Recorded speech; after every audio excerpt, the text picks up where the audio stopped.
If you've been playing my games for a while, you might have noticed that I changed my name for my studio. But why? Junglerally Studios was fine, and people still played my games. Thing is, Jungle Rally is actually the name of my favorite Hot Wheels car when I was a kid. I made it my Minecraft username back in like 2013 or 14, and I've used it for almost everything ever since.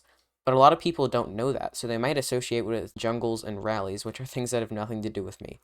So one weekend, I was thinking about how I recently started a new big project and how a new name can motivate me to step out of my comfort zone, try new things, and create a better face for the future where I might actually become a real studio.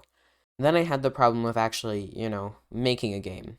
This actually only took about a day, but it was quite stressful to change everything because I was thinking things like, what if no one likes it? Or what if people can't find me anymore?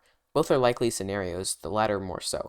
But it can also be a good thing to rebrand and get a fresh start. It's kind of like ripping off a band-aid. It's painful at first, but will feel good after it's done. But how did I come up with my new name? Well, at first I looked at some other game studio names and decided I wasn't creative enough and went to a game studio name generator. Some of the names I got were okay, but others were quite interesting. Eventually, I realized that this probably wasn't going to work, and I switched to trying out words in different languages, specifically Latin. I chose Latin because I'm taking Latin 1 in school, and it also is used in a lot of other company names. I translated the word game into Latin and got Ludus. Ludus was okay, but it didn't really fit as Ludus Studios.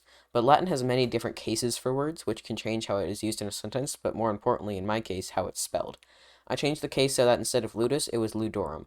I quite like the sound of Ludorem Studios. It sounds good on its own, and if people care to do any digging, or they watch this video, they will know that it actually just means Game Studios.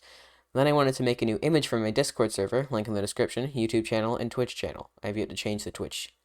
So I hopped into Blender and made a cool particle effect that kind of looked like a purple galaxy. It worked, so I rendered it and changed my logo. That's pretty much how I rebranded. I hope you enjoyed it, and I hope to see you again soon.